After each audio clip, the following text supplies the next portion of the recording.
Last lecture में हमने जो है बर्की कीमियाई बरखाना करके जो है इलेक्ट्रोलिसिस और उसके अंदर जो है हमने बर्की कीमियाई जो है अमल किस तरह से होते हैं इसका मुतालबा करें। अब इसके अंदर जो है बर्की तज़यी जो अमल है या बर्क पाशिकी का जो अमल है वो किस तरह से होता है उसके एग्जाम्पल देखते हुए हमको यहाँ पे जाना है।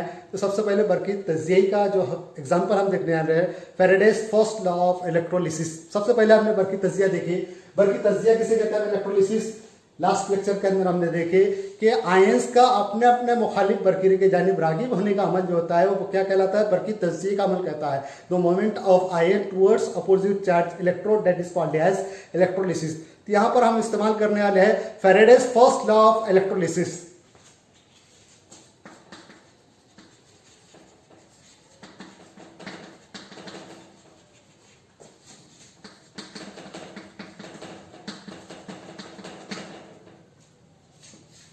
Faraday's first law of electrolysis. Faraday's का बर्क पाशिकी का पहला कानून। फैराडेज का बर्क पाशिकी का पहला कानून क्या कहता है कि हम किसी बरकीरे से जब फला वक्फे दौरान फला मिकदार की बर्क गुजारते हैं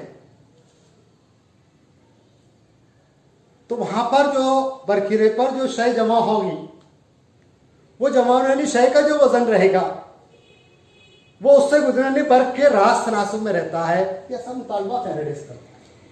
फैराडेज क्या कहता है कि जब हम किसी बरकीरे से किसी वक्फे के दौरान फॉर पर्टिकुलर टाइम किसी खास मखसूस वक्फे के दौरान जो है हम मखसूस मिकदार की जब बर्क गुजारते हैं तो उस मखसूस मिकदार की जो बर्क गुजारी जाती है वो मखसूस मिकदार की जो बर्क है वो बरकीरे पर जो जमा होने वाली शय है उसके वजन की वो रास तनासुब में रहती है।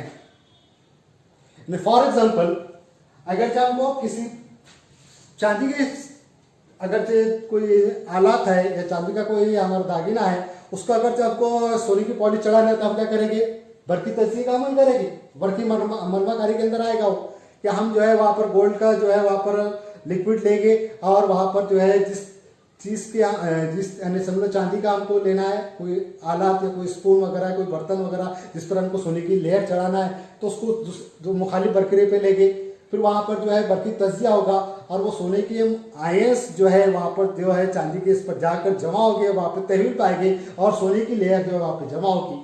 तो कितनी जमा होना ये भी है, नहीं तो बस सोना जमा करना है तो बस डिपॉजिट होते चलता रहा। तो इसको हम क्या कहेंगे, ये बर्की मनफाकारी का जो अमल है ये फेल हो गया।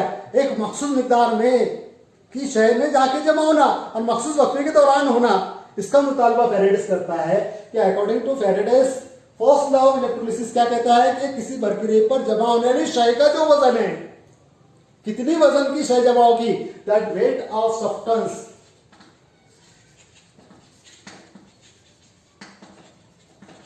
कैसे वादे कर रहे हैं हम, W से। बरकीरे पर जमा होने वाली शय का जो वजन है उसको हम कैसे वादे कर रहे हैं, W से। ये जो शय का वजन है वो उससे गुजरने वाली बर्क दैट इज इलेक्ट्रिसिटी।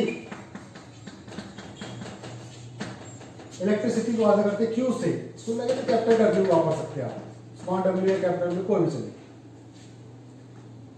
शय का वजन कैसे वादे कर रहे हैं, W से। कितने वजन की शय जमा होगी, कितनी बर्क दैट इज इलेक्ट्रिसिटी कितनी है। इलेक्ट्रिसिटी बोले तो क्या है, दैट इज कितने वक्फे में कितनी बर्क की रॉ गुजारी, ये बोले तो बर्क कि 5 मिनट में इतना करंट गुजारना है हमको, 3 सेकंड में हमको इतना करंट गुजारना है या हमको 1 घंटे में इतना करंट गुजारना है। ये क्या हो गया, पर्टिकुलर टाइम हो गया। और कितना करंट है यानी टाइम विद रिस्पेक्ट, यानी यहाँ पर जो है टाइम के जरिए करंट गुजारने का अमल हो रहा है और उसके जरिए मुतालबा आएगा हो रहा है, बर्क का हो रहा है। तो the product of current with time that is called electricity. ये आप लोगों ने पढ़े हुए 10th क्लास तक का। Q इज इक्वल टू क्या रहता है, IT। I क्या है, दिस इज करंट। T क्या है, टाइम। Q क्या है, इलेक्ट्रिसिटी। तो Q को क्या कहते हैं, measurement of current with respect to time that is called as electricity. Electricity किसे कहा जाता है, the measurement of current with respect to time कितने वक्फे में कितनी बर्की रॉ गुजरी है, उसको क्या कहते हैं, उसमें की बर्क कहते हैं। कितने वक्फे में कितनी बर्की रॉ गुजरी है, उसे क्या कहते हैं, उसमें की बर्क कहते हैं। यानी यहां पर जो है बर्क कितनी गुजारना है ये भी आपका फिक्स रहेगा, कितना वजन जमा करना है ये भी फिक्स रहेगा।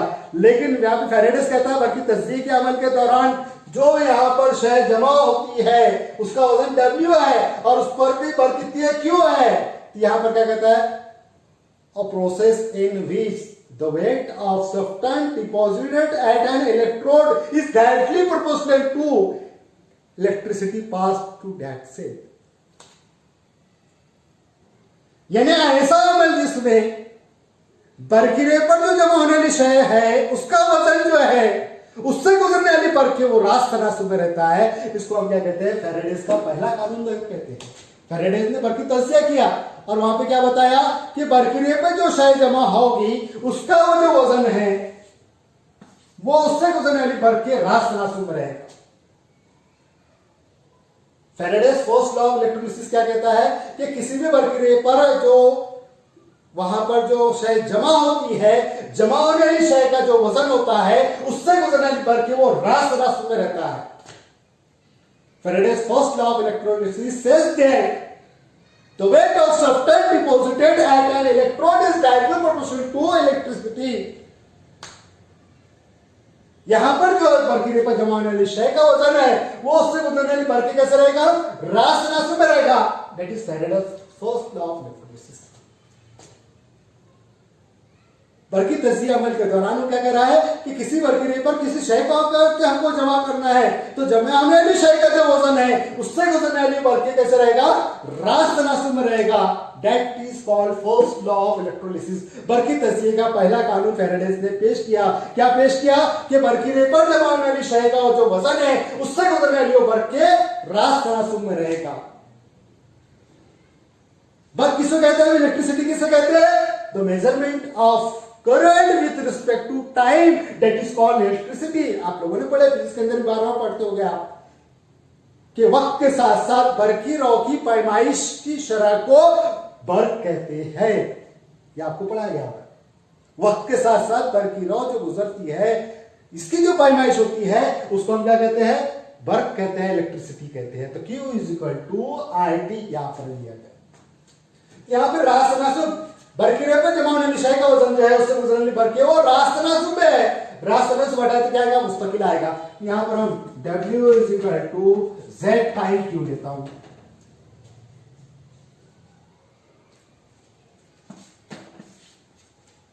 Equation number 1 where Z is electrochemical equivalent, इसको कहते हैं electro chemical equivalent. Electrochemical equivalent shortcut में कहते हैं ECE। उर्दू में कहते हैं बर्की कीमियाई मादिल, इक्विवेलेंट को कहते हैं मादिल। तो यहां पर क्या कह रहे हैं उसको, बर्की कीमियाई मादिल Z ये मुस्तकिल है, दैट इज कांस्टेंट है। और ये Z कितना रहता है हमेशा, where Z is E upon 1 farad।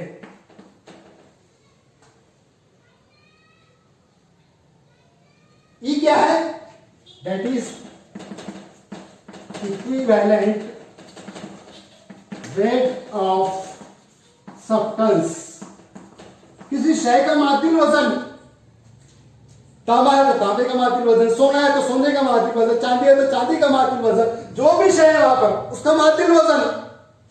और ये 1 फैरेड इज फिक्स क्वांटिटी रहती है उसकी, और वो रहती है 96,500 coulomb. 1 farad is always equal to 96,500 coulomb. ये क्वांटिटी फिक्स है। एक फैरेड बराबर कितना है, 96,500 कूलम एक फैरेड की मिकदार है। एक फैरेड की मिकदार कितनी है, 96,500 कूलम की है। ये फिक्स अदद है। किसी शय के मातिल वजन को एक फैरेड से अगर तकसीम करते हैं तो ये बर्की कीमियाई मातिल मालूम होता है, मुस्तकिल मालूम होता है। Z कैसे मालूम होता है कि शय का मातिल वजन उसको फेरेट की मिकदार से हम तकसीम करते हैं, शय के मातिल वजन को फेरेट की मिकदार से तकसीम करते हैं तो बल्कि कीमियाई मातिल मालूम होता है जेड, जो रासायनिक सूत्र मुस्तकिल है जेड। जेड क्या है? बरकी कीमियाई मातिल कहते हैं उसको, इलेक्ट्रोकेमिकल इक्विवेलेंट, यहां पर ई शॉर्टकट में कहते हैं। और जेड बराबर क्या है? ई बटे एफ। ई क्या है? शय का मातिल वजन, एफ क्या है? फेरेडेस का मुस्तकिल। कितना है वो? 96,500 कूलम का रहता है। किसी शय के मातिल वजन को 1 फेरेड यानी 96,500 से तकसीम करे तो वो क्या मिलता है हमको? उसका मुस्तकिल अदद मिलती है, जेड की मिकदार मिलती है। सोने का रंग हो, चांदी का रंग हो, किसी भी शय का रंग हो, यहां पर अगर से इसका मातिल वजन लेते हैं और उसको 96,500 तकसीम करते हैं, जेड की मिकदार मालूम हो जाती है, वो यहां पर दे देगा। अब क्यू क्या है? क्यू मालूम है हमको क्या है? आई इंटू टी, यानी हम यहां पे क्या ले सकते हैं? W is equal to Z time I into T ले सकते हैं हम। W is weight of substance, सोना हो, चांदी हो, कोई भी हो, उसका वजन कितना मिलेगा? Z time I into T. Z क्या है? Electrochemical equivalent. I क्या है? करंट, बरकी रॉ कितनी गुजरी।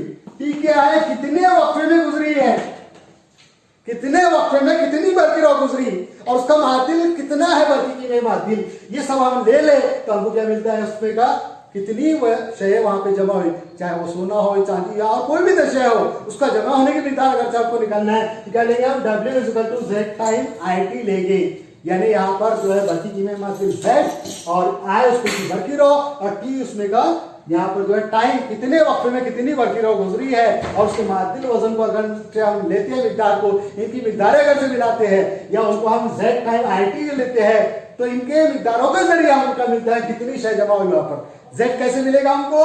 कि कितनी शय का मातिल वजन है और उसका फेरेडेस का मुस्तकिल है, दोनों का तनासुब क्या देगा? Z देगा हमको बरकी कीमियाई मातिल। Z की मिकदार यहाँ रख देंगे, कितने वक्त में कितनी बरकी रॉ गुजरी यहां पर हम ले लेंगे तो हमको क्या मिल जाएगा? कितनी शय जमा हुई बरकी तजज़िये के दौरान। यानी हमको मलमाकारी करना है या और कोई अमल करना है तो इसका हमको यहाँ पर मुतालबा हो जाएगा कितना सोना जमा करना है चांदी पर, बल्कि मलमाकारी के जरिए हम कर सकते हैं, बल्कि तजज़िये के अमल के जरिए कर सकते हैं। एक धात की लेयर दूसरे धात पे चढ़ा सकते हैं, तो कितनी चढ़ाना है, कितनी ये करना है, तो ये फेरेडेस के पहले कानून से मालूम होता है कि बरकीरे पर जमा होने वाली शय का वजन जो है उसके यहाँ पर जो है उससे गुजरने वाली बरकी वो रास तनासुब में रहता है। ये फेरेडेस का पहला कानून कहता है कि किसी भी बरकीरे पर जमा होने वाली जो शय का वजन है उससे गुजरने वाली बरकी वो रास तनासुब में रहता है। रास तनासुब बढ़ाते क्या मिलता है हमको? Z को क्या कहते हैं? बरकी कीमियाई मातिल। बरकी कीमियाई मातिल कैसे निकालते हैं हम? शय के मातिल वजन से कौन सी शय है उसके मातिल वजन को 96,500 से तकसीम करते हैं तो Z मालूम होता है। Z की कीमत कितने वक्त में कितनी बरकी रॉ गुजरी उसकी कीमत मालूम हो जाएगा, कितनी शय जमा हुई वहां पर। इसे कहते हैं फेरेडेस का बर्फाशीदी का पहला कानून करते हैं। इसके बाद में नेक्स्ट पीरियड में देखेंगे फेरेडेस का बर्फाशीदी का दूसरा कानून। ठीक है इंशाअल्लाह।